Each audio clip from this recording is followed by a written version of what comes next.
Hello and welcome to the free speaker series at Hippocrates this evening. I know you guys are all enjoying your ice cream because ice cream is the best here at Hippocrates. I'm the director of the online program and I'm really delighted to introduce Gerard O'Donovan, our speaker tonight. He's come all the way from the UK with his wife to spend time at Hippocrates. But more importantly, Gerard O'Donovan is a leader in his industry. He was rated the #1 CEO in Europe, or in the world. Gerard, which is it? In the world. That's shockingly amazing. By CEO Monthly. Gerard O'Donovan is going to speak tonight about coaching as a force for good. I mean, as we all know, Hippocrates is a force for good. And coaching just may be the thing that helps you to stick to this lifestyle that restores your health and brings balance back to you and the planet. Gerard O'Donovan's work has brought integrity and professionalism to the coaching industry on a global scale. He's trained tens of thousands of coaches across the world, and he has tremendous integrity as a husband, a father, a gardener who grows his own food, and an enthusiast about his own health and the health of his employees and family. He was also rated his company was rated the best life and corporate training company in the world by Global Insights. And so we're so honored tonight that Gerard has taken time out of his busy schedule to not only contribute to our master coaching program here at Hippocrates, but also to speak to you tonight about coaching as a force for good. Thank you. Hi. Good evening, everyone. Good evening. Is the volume okay? You can hear me at the back? Great, perfect. Okay, thank you for giving your most precious commodity, your time. Thank you for giving that tonight. I appreciate that. What am I going to talk about? I'm going to talk about the subject I love, the subject I live for, the subject that makes up my whole life, which is coaching. And I'm going to talk about what is coaching, why is it growing so well, what good does it do? We'll talk about Hippocrates, we'll talk about the world, we will talk about how I believe coaching can make a huge and lasting impact on our planet and in the lives of tens of thousands of individuals. So, do we have any coaches in the room here today? Hands up. 1, 2, 3, 4. Fantastic. If I get a bit confused, please jump in. Feel free to save me if I forget what to say or if I get it wrong. So, let's look at coaching. Let's look at the world. The world is in a strange place right now. Do any of you ever watch television or read newspapers or listen to the radio? You will have seen that right now we have groups of people all over the planet trying to hurt other groups of people all over the planet. Have you noticed that? There is a wave of what we would call aggression sweeping the world. Unlike anything we have ever seen in humanity before. A wave of aggression sweeping the world unlike anything. However, there is also a wave of awareness sweeping the planet unlike anything we have ever seen before. Have you noticed that? There are more and more people who have become aware that there is more to life, that there is something beyond this physicality. There is more out there to be seen, to be understood, to be felt. And people don't always know what that is or where it is. So they're searching. And they're searching in many, many different areas. And it's almost as if the two are quickening. There is a wave of aggression rising. There is a wave of awareness rising. It's almost as if it is coming to a head. So let's talk about coaching and why I believe that coaching can make a lasting and positive impact in the world that we live in. And how maybe it can impact our lives, or maybe we can be part of that positive change, helping others to build, grow, expand, develop, and create, and to be all that they can be. So first of all, what is coaching? Well, everyone is probably aware of sports coaching.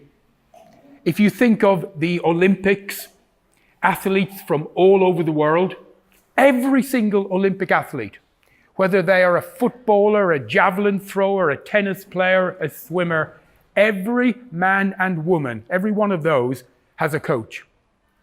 Because no matter how good you are, no matter how fit you are, no matter how determined you are, no matter how disciplined you are, you can only get to a certain plateau on your own. But by working with a great man or woman, a great coach, that person will help that athlete to reach new heights. Would you agree with that? Great.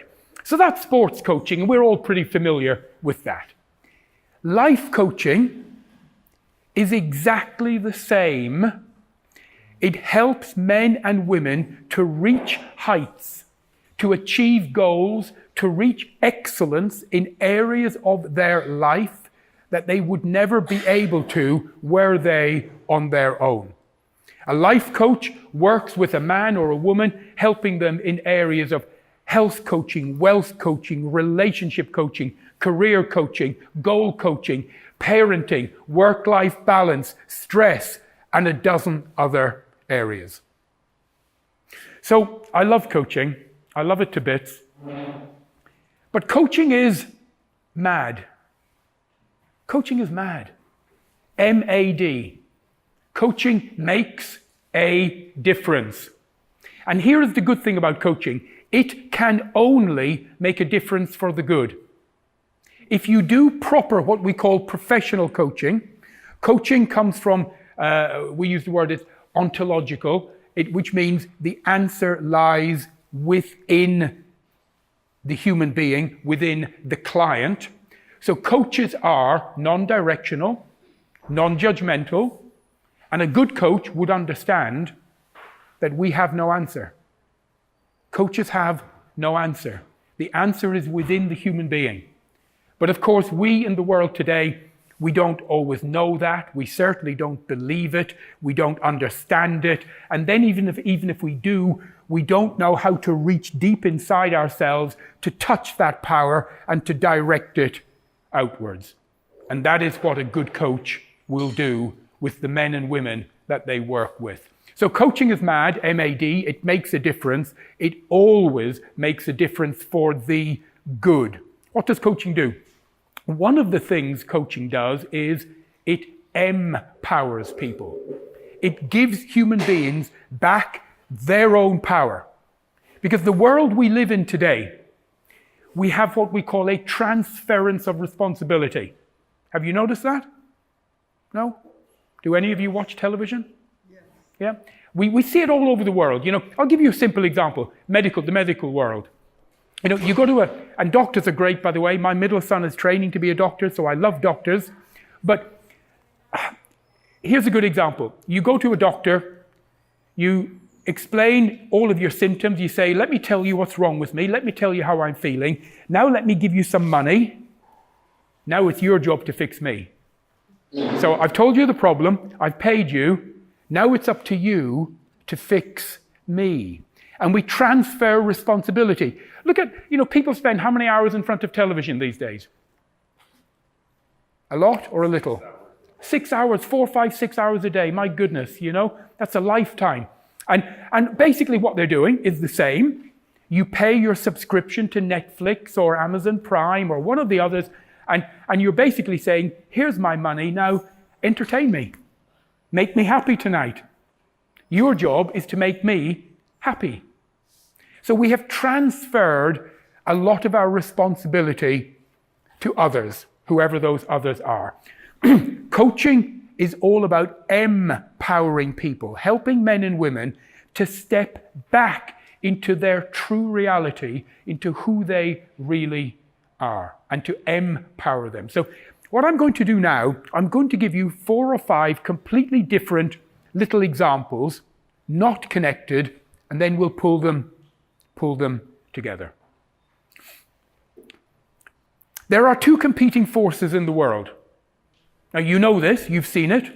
You've all heard of yin and yang, well done. You've heard of good and bad, or good and evil, light and dark, night and day, up and down. You have to have opposites, actually. You have to, because in life, one cannot appreciate the light if you have never known the dark. So you actually have to have opposites to be able to appreciate the other. But I will say right now that there are two competing forces in the world today, or elements rather.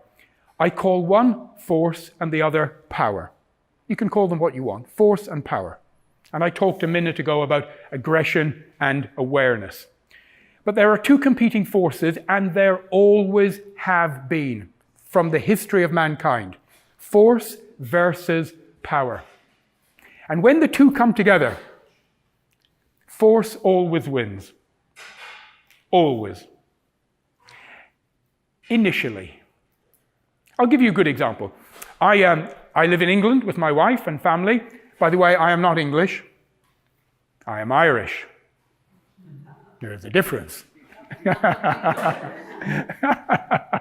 But the British Empire, many years ago, there used to be maps on schoolrooms around the world, and parts of them would be coloured red, and there used to be a saying, "The sun never set on the British Empire." We're going back many generations. And the British Empire captured and took over a little country called India by force. And the thing about force is it needs manpower, it needs money, it needs resources, it needs shoring up constantly. And then along came a little man weighing little more than 95 pounds in weight.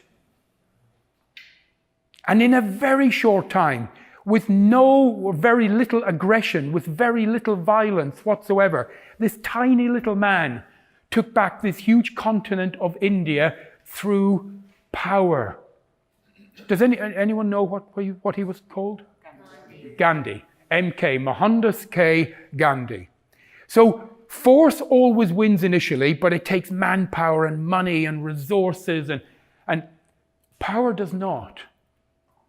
And when the two go against, unfortunately, history shows force usually wins to begin with, but not always. But eventually, power can win. Coaching lives, we live, you live, we live on the side of power, not the side of force. So let's put that to one side. Paradigm.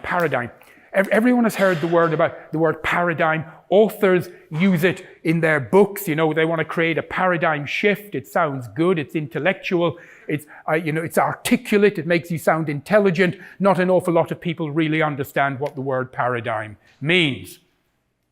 It simply means when a lot of people think the same thing. You know, at one point in our history, there were maps of the world, and they showed that the world was flat. And if you sailed long enough and far enough in a direction, you would go over the edge. Do you remember reading about that type of thing? Yeah. You know, in the 15th century in Europe, 14th and 15th century, they put to death 1.5 million women. Put them to death because they had a knowledge of medicine and herbs and plants and natural healing, and they called them witches. And that was the paradigm at the time. In the 15th century, if you were ill, I promise you, the last person in the world you should go and see is a doctor. Because the doctors in the 15th century did a number of things. One of the things they did, if you were ill, they would let out the bad vapors. They would cut you to let the blood flow out. Mercury was not understood. And the word mercurial, i.e. as in from the gods, they thought that mercury was a liquid from the gods. So doctors, if they did not know how to cure you, would inject you with mercury. They killed more people than they ever cured. But this was the paradigm. So just because a lot of people believe the same thing does not make it true. Are we okay with that? Just because an awful lot of people stand up and say, this is the truth, does not actually make it the truth. Okay. So we'll talk about creating a paradigm shift in a moment. Has anyone ever heard of a thing called the Maharishi Project? Maharishi. The yogi Maharishi, he became very famous in the 60s because he hooked up with a group of musicians called the Beatles. Anyone heard of the Beatles? Yeah, and he came over from India, and he launched a thing in America and in Europe called transcendental meditation. Anyone heard of that? Hands up? Yeah, good. And it's a wonderful thing. I love meditation. I love it to bits. I teach meditation. We have worked in the past with a gentleman you might not have heard of called Deepak Chopra, training primordial sound meditation, a magnificent man. So I love meditation. But they did an experiment, and they call it the Maharishi Project or experiment. You can go on Google and look it up. And in the 70s, they got a group of these, what they called siddhis. And a siddhi is an advanced meditator. And they put them in cities in different parts of the world. And they put them in some tough cities. Rio de Janeiro, Detroit, Chicago. They put them in Sao Paulo and cities where there was a lot of violence and crime and so on. And they didn't tell anyone. They didn't put it in the newspapers. They got these groups of siddhis, advanced meditators. They hired a church hall or a community center, and they got these guys and girls to meditate over a long weekend, Friday, Saturday, Sunday. That's all they did. They gave them bottles of water. They just sat quietly, and they all meditated on one concept. The concept was peace. And you can look it up. It's a documented experiment. Now, before they did it, they measured the serotonin levels in the local population. And serotonin is a chemical, it's a drug we make ourselves, and we call it the feel-good drug. It makes you feel great, and you don't need any recreational drugs, you can make your own, okay? But the only way you can measure serotonin is it leaves trace elements in the urine. So they got their volunteers to stop people on the high streets of these cities and saying, "Excuse me, sir, would you step into this doorway and give me a little sample?" And they were taking samples from people before the experiment began. And the serotonin levels were normal. And then the experiment began. And these men and women in about 32 cities around the world meditated. And something incredible happened. Something unbelievable. The crime rates in every one of those cities plummeted like a stone. Rape, burglary, muggings, murder, you name it. It all just went down. And there are documentary evidence where local TV stations were interviewing the chiefs of police, and the language they used was interesting. They said to the chiefs of police, and in many cities, "So tell me, sir, here's the question, what's the problem?"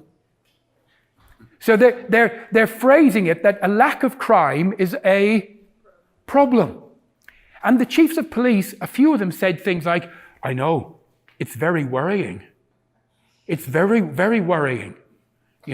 And they checked, and there wasn't a heat wave, because heat waves drive crime up or down, and big sporting events will affect crime. There was none of that. And the crime rates just plummeted. And then the meditators finished on Monday morning. They took samples of the serotonin in the population, and guess what? It was extraordinarily high. People were feeling rather good. So they stopped meditating. By Tuesday lunchtime, the serotonin levels were back to normal, crime was back up to normal, and the police chief said, "Thank God for that. My job is safe." Now, I'm telling you this so that you understand that human beings have the ability to influence others around them by the power of their mind and what they are thinking. And if you ever heard of a wonderful organization called the Heart Math Institute, anyone come across them? You have? Yeah? Oh my goodness, they're just to die for, people, you know? They're just magnificent. And the studies they've done and the research, and they talk about a thing called the heart donut effect. Now, you've all heard of chakras, I'm guessing. Yes? No? Yeah. And you've heard of our auras. And you've heard, and we are electrical beings, as you know. We are 90-something% water. All of our cells are electrically charged. We are electrical beings. We give off an electrical field. So this we understand, and it can be photographed through a thing called Kirlian photography. So we understand that. But they did an experiment about the power of thought and the power of intention, and how you can influence those around you, not just by what you think, but more importantly, by how you feel. And it's not the thinking, it's the feelings. You know, you've all heard the saying, you become what you think about most of the time. Have you? Yes? That's not quite true. You do in a way, but it's actually you become what you feel about. But you need the thought to generate the feeling, so it's like a Kickstarter. But it's the feeling that is so important, and the emotion that goes with that feeling. What is emotion? It's energy in motion, the outward display of the inner feeling. So the Heart Math Institute have done some wonderful work, and they have shown that one human being, through the power of their thought, but more importantly, their feelings, can directly influence the feelings of another human being at a little bit of a distance. Do you know how many feet? 200 kilometers. Almost. It's about 10 miles. It's about 10, which is still quite impressive. Not as impressive as 200 kilometers, I give you. But then again, if you look at the work of Bruce Lipton, The Biology of Belief, and how cells influence each other at an infinite distance. That's another line of research, but we'll just look at heart math at the moment. So a human being, based on how they feel, can influence other people around them and their feelings, even though they might be nowhere near them. Now, we have seen this throughout history, time and time again. In the Second World War, the Nazi Party in Germany, what percentage of the population did they make? It was 2%. But because they were quite emotive and they were outward with their feelings, they didn't hide them, they definitely shared them. Yeah, everyone else suddenly fell in line. We've seen it in Rwanda. Do any of you remember the massacres in Rwanda? We've seen it in Cambodia, the killing fields. Do you know what percentage of people were involved in that? Between 2 and 4%. But it devastated a country. We saw it in Stalinist Russia. So we see it again, and in fact, a topic for another conversation, not today, is you've all heard the phrase, the power of the silent majority, have you? Let me help you. The silent majority have no power. Never have had. Never have had throughout history. The silent majority have never influenced anyone.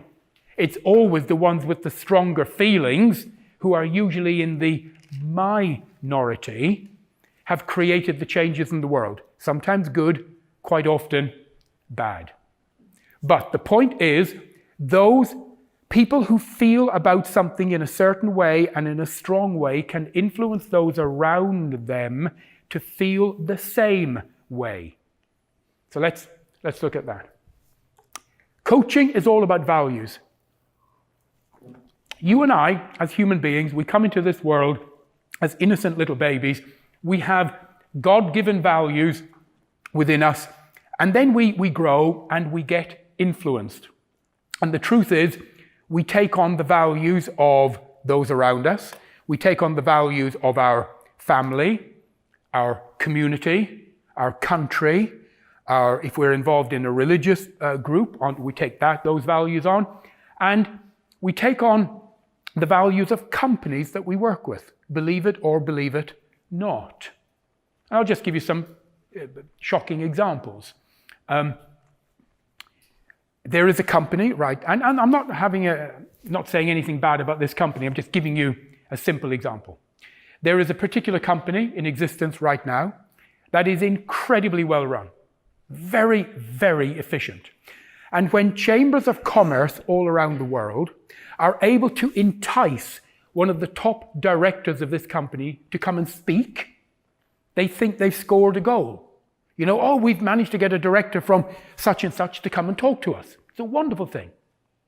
This company is called BAT. Anyone heard of BAT? What are they? British and American Tobacco.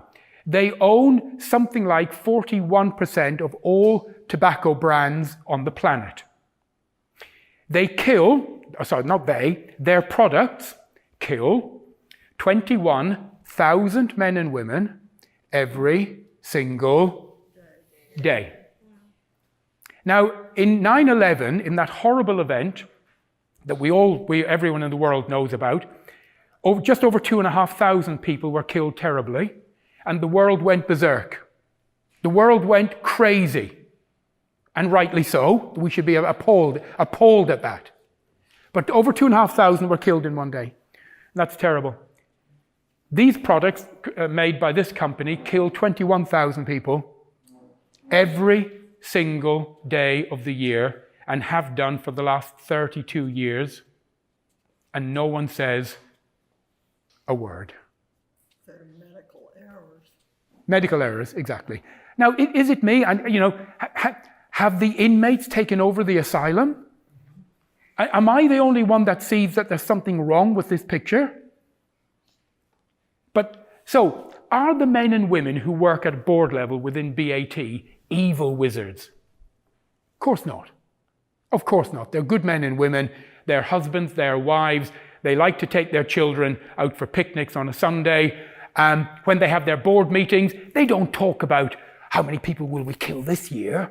They talk about how can we grow and increase production and market share and stuff. And they disassociate those conversations from what those products do. Coaching helps men and women. One of the main things it does is it helps people to get back in touch with their true core values. And I'll tell you now, 99.9% of every human being is good. Almost everyone is good, you know. There are very, very few real bad people in the world. Most people are honest to goodness people, doing the best they can for themselves, their wives, their husbands, their children, and the like, you know. And we get confused. We get confused. We get confused by the media. We get confused by values. We get confused by television. We get confused by messages we're given telling us how we should behave, what we should do, if you own a red Ferrari, people will love you and you ought to do that because it's the right thing to do, and all of these messages. Coaching helps us to get back in touch with our true core values, to understand who we really are, what we really are, and what is truly important. And when you do that, people change, and they change for the good. Always for the good, never for the bad. And finally, let me now give you another little piece of information. They've worked it out. What percentage of a population need to, and the word isn't think, it's feel in a certain way in order to influence those around them dramatically? Do you know what the percentage is? 6% on my far right. Any advance or retraction on 6%? I should have been an auctioneer. 7 on my left. No. It's actually a magical figure. It's a magical figure. And I urge you to study mathematics and geometry and sacred solids. It's a wonderful subject to get into. 3% on my left. It's actually the square root of 1%. The square root of 1%. Now, I am told there are 7 billion people in the world today, or a bit more. Don't know how accurate that is, but this is the figures we've been told. If I had to go to bed every night and wake up thinking, oh dear God, I need to influence and impact positively 7 billion people, it would be too big a task to even contemplate. But I could influence 20,000 people, 20,000 magnificent coaches. If I can create, don't worry. If I can create 20,000 magnificent coaches, they can go out into the world and through their lifetime impact, who knows? You know, and as a young lady, as a magnificent coach, as a young guy, you have decades and decades ahead of you. How many people could you impact? Who knows? You've all heard of Tony Robbins? Anthony Robbins? No? Yeah? Well, Tony Robbins has been doing what he does for the best part of 30 years.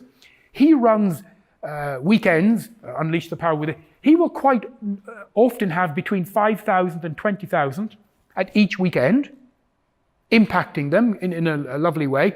And he will do 10, 15, 20 weekends in a year and has done for 30 years. So someone like him could impact the lives of millions. So if we can train 20,000 magnificent coaches, then long after I am gone, they will continue to do the work and they will impact hundreds of thousands and millions. And we go back to that word and create a paradigm shift, shifting people's values, empowering people and shifting them to the side of power versus force. Do you understand? So my long-winded message is I truly and utterly believe that coaching is a force for good. And I believe that the universe always creates what it needs. It always seems somehow, I don't know how this works, but whatever is needed, somehow it knows what is needed and it creates it. And coaching is a relatively new industry. It was started as we know it today by a magnificent man called Thomas Leonard from Phoenix, Arizona. A bear of a man, 6'6", hands like shovels, huge guy, right? And he coined the phrase life coach. And bless him, he died a few years ago, but he left his legacy, you know? And today, we have figures from a little organization called PwC. Have you heard of them? Price Waterhouse Coopers, one of the biggest accounting firms in the world. They did a survey last year in November, so pretty up to date. Coaching right now is the second fastest growing industry in the whole wide world. Number 2. What's number 1? What's number 1? Sorry? IT. Have you been looking at my notes? Yeah. You're right, IT. Both hardware and software is growing like a volcano. But coaching right now is number 2. So what are coaches doing? They are helping themselves by building a wonderful career and hopefully earning a lovely income. In order to do that, they're helping countless other men and women to make positive and empowering changes in their own lives.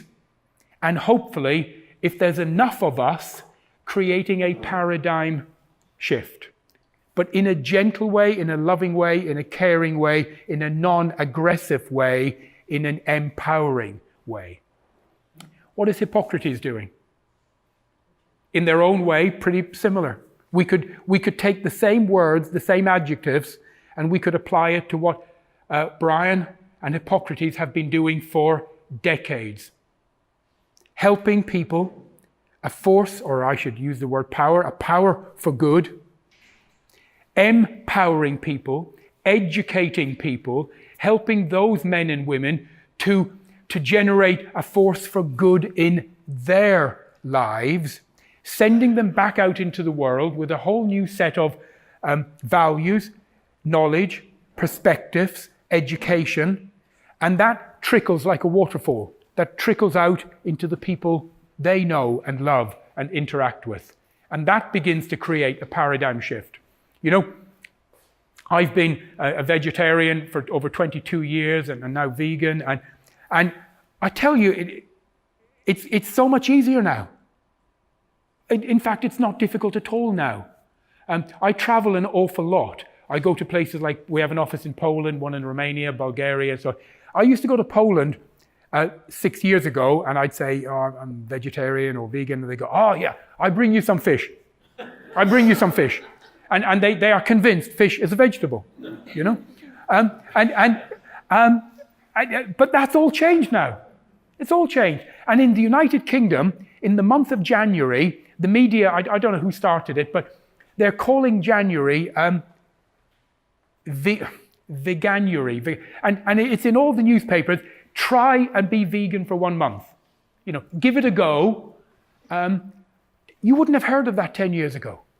It would have been just, absolutely not even allowed, if the truth be known, because of the power of the agro businesses and the meat industry and the milk marketing boards and you name it, you know.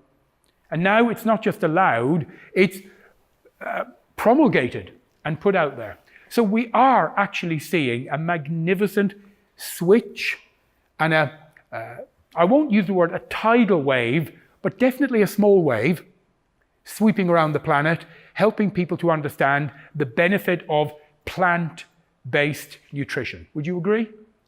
Yeah? And Hippocrates are leading that charge. They have been leading it for decades. And my feeling is if somehow we can link what they're doing with the power of coaching, then it's like putting a turbocharge on the message, and we can help even more people and do it a lot quicker.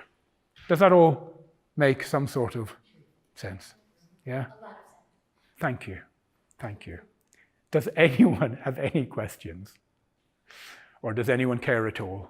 So, yes, sir. I'm here because I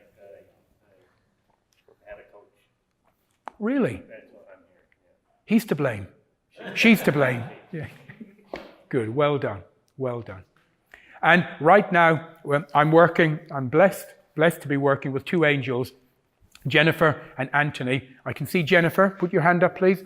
And Anthony there manning the camera. And they are spearheading Hippocrates' online program so that we can take the program to many millions, because it's a big ask to come for 3 whole weeks, the time commitment, the financial commitment, the everything. It's a big ask. But when you've done the program, it's just as big an ask to then go back to your normal life, integrate with your family, who perhaps are not truly aware of these benefits, and to then carry on that process. Would you agree? You know, it's not an easy thing. And these two angels are, at this moment, creating a cohort, if that's the right word, of top coaches who will then be able to work with students from Hippocrates who go back home and give them that, not just online support, but real human support. Eye to eye, man to man, woman to man, you know, actually physical, proper human being support to help them carry on the lifestyle. So that's what we're working on right now. Thank you. Thank you. Okay. So, any other questions? No? Yes, ma'am. Yes, I'm just curious. I have a friend I know who's studying and training right now to be a life coach. Okay. One question that's constantly coming up is just from the business perspective, how critical is it to have a specific niche when you are pursuing coaching as business versus being more of a generalist? Oh, what a good question. What a good question. All right. I'll give you the facts and figures, then I'll tell you what I think. Okay. We have our own research and development department, headed up by Professor Piotr Olaf Zilich in Warsaw. We're the only coach training company in the world to have a dedicated research and development division. And we have researched that right now there are 54 different types of coaching, different niches. So you could be a health coach, a wealth coach, a relationship coach, a career coach, a goal coach, a team coach, an executive coach, a wedding coach, a divorce coach. You could be a sex coach, you could be a confidence coach, and many others. But the truth is, that's all marketing. Right. You don't need to do any special extra training in those areas. Once you are a fully trained, internationally qualified coach, you can coach anyone on anything. Right. So that's marketing. Now, the figures would seem to show that the people who niche make a bit more money. Right. Because they know who their market is, they can aim their marketing, their wording directly at those people. I have been a coach since 1995, and I don't niche. The best advice I was ever given was by Thomas Leonard years and years ago, and he said, Gerard, he said, listen, son, he said, just coach anything that moves. And you know, I did, and I do, and I have certain likes. You know, I love coaching business owners. I can resonate with them, the challenges they have, the waking up at 3 a.m. in the morning in a cold sweat, worrying about what you have to deal with that day, and having no help and to guide you, and no one, and having problems that you don't know how to overcome. I can resonate with business owners. So I love coaching them. I love spiritual coaching, but I do not niche. And I'll come to you. So my advice is, to begin with, coach anything that moves. Okay? Get as much experience as you can. And if your heart starts to pull you in a direction, go with it. Always go with. I learned years ago, my mind is good, but my heart is better. And it's a fallacy to start working things out logically. Men do this all the time, right? Men, you know, they want to buy a new car. So they'll say, we'll work this out logically. We'll get some paper and pen, we'll work out, I want one with an engine that's efficient and a petrol consumption that's this and that. No, they don't. They will go with the one they want 99 times out of 100, and they will make their reasoning fit the what they're going for. Yeah, I absolutely, positively promise you this, right? So I've learned it's always better to go with your heart, go with your intuition. This, in many ways, is stronger than this, in terms of guiding you, you know? Yeah. Sorry.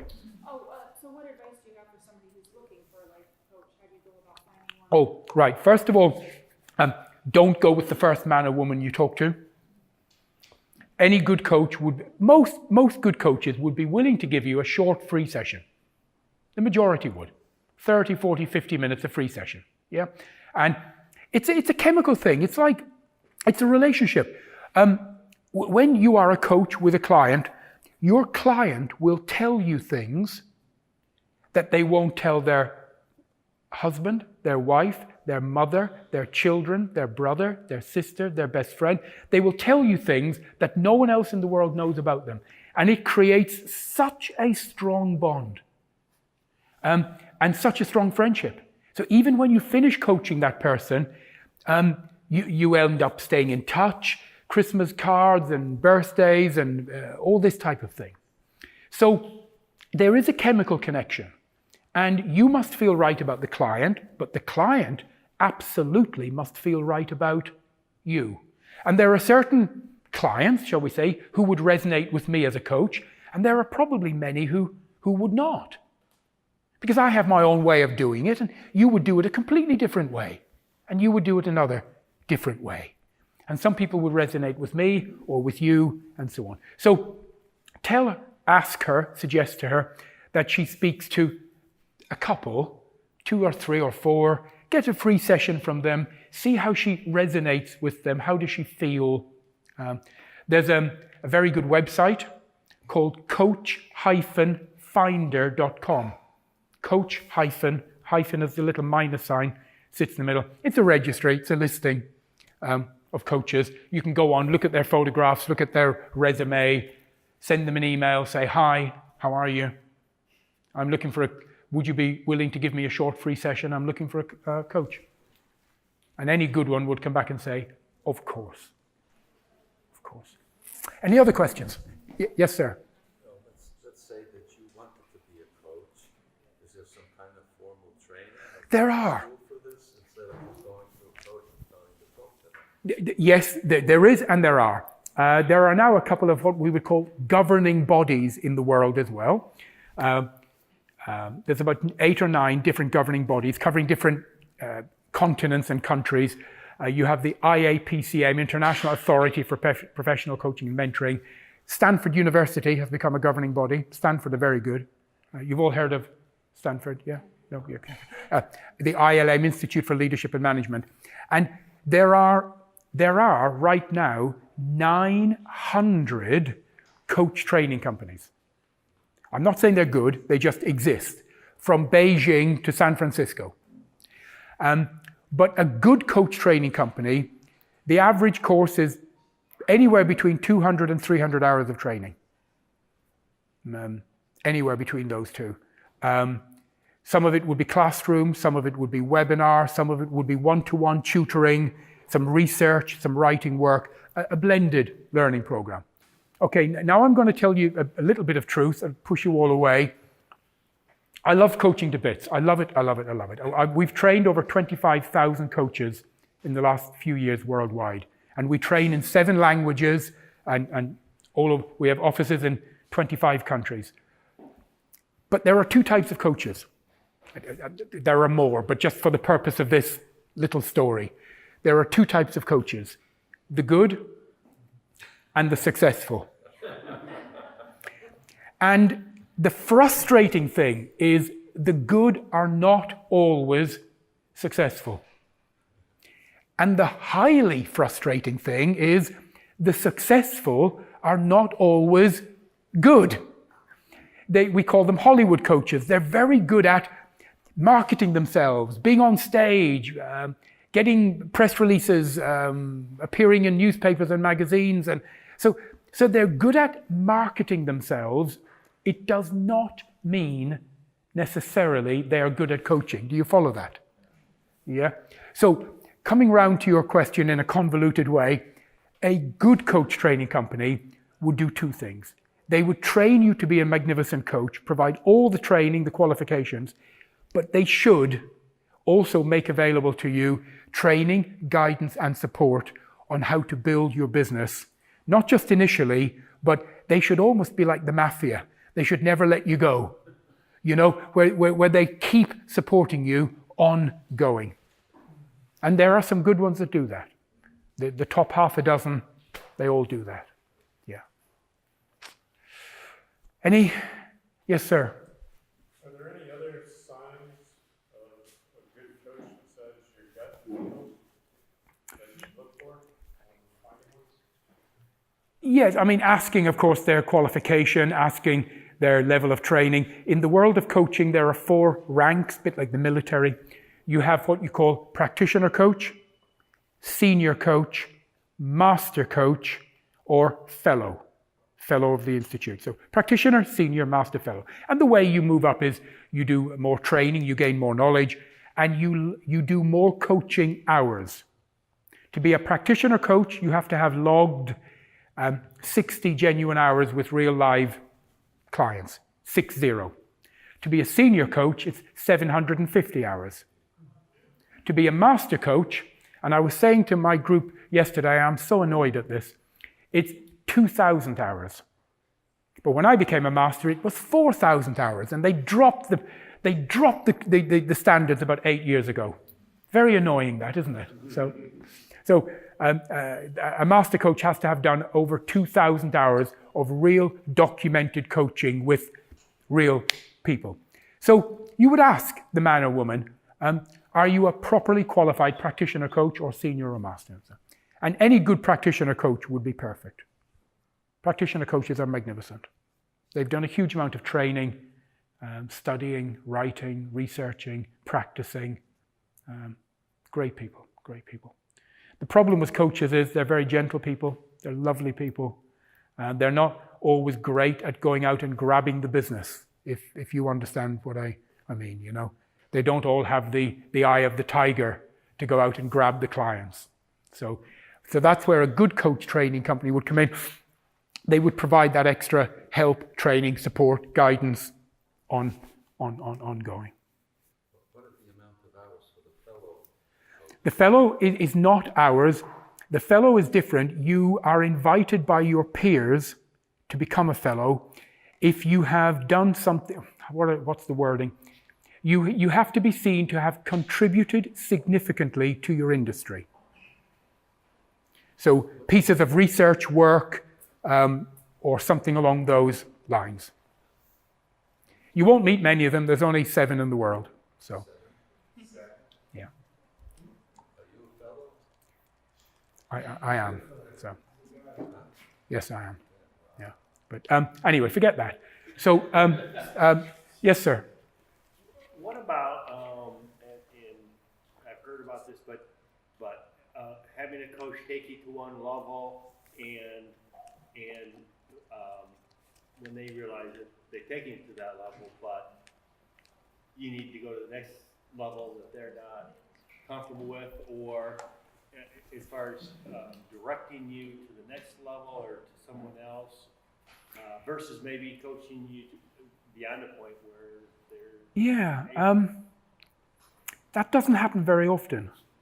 It might do. It's certainly possible that you would work with a client, a client would work with a coach for a period of time. They would break through barriers, they would overcome obstacles, they would achieve goals, they would want to carry on growing in a particular direction, and it might be that the coach might say, sorry, Paul, they might say, Paul, to be quite honest, I'm not the best person to take you to the next level. But I could recommend you speak to 3 or 4 magnificent coaches who are that little bit more experienced than me, and they could take you there. That could happen, and it has done, but it's not the normal. No. Yes, ma'am. Right, so it sounds like you're talking about coaches who are getting official trainings. Yes. There's just such an abundance of people. I'm actually working with a wellness coach. Yes. Who simply had a similar experience to mine and started a blog and is hanging a shingle, and her credibility is proven. I know. Yet she doesn't have any formal training, and I know there's no accreditation. I know. That is truly And, recognized. So, we... are you not considered coaches in your mind? Well, Without the formal training. any new industry goes through these growing pains. And coaching has become ever so popular. It's become the in thing at the moment, People like to boast about, oh, I'm sorry, I can't meet you for lunch. I have to see my coach, And it's become the in thing, and people boast about it. And coaches can make an extremely attractive income. They can make a huge income. So it has attracted an awful lot of people who have decided to simply call themselves coaches and just bypass the whole training qualification thing. It is frustrating. They're not bad people. People get confused, They're taking shortcuts. And all I say is to every client, what's that Latin phrase, buyer beware? Carpe diem, seize the day. Caveat emptor, that's it. Buyer beware. So all I say is clients need to just ask a few simple questions of each man or woman they want to have their coach. Oh, I'd love to work with you. Will you give me a free session? I want to test. Good. Where did you train? Where did you get your qualification? How did you come to do the training? Just simple little questions, and you'll know. But you see, there are some people, and I've met 1 or 2, who have been therapists, who have been management consultants, not coaches, but they are gifted. Just gifted. And they have made rather good coaches. And they haven't had an awful lot of full-on training. So it's hard to put them down. So I don't like to put those people down. I just say they're a bit confused. Yeah. Okay. Any other final questions? No. Thank you very much for your time today. Thank you.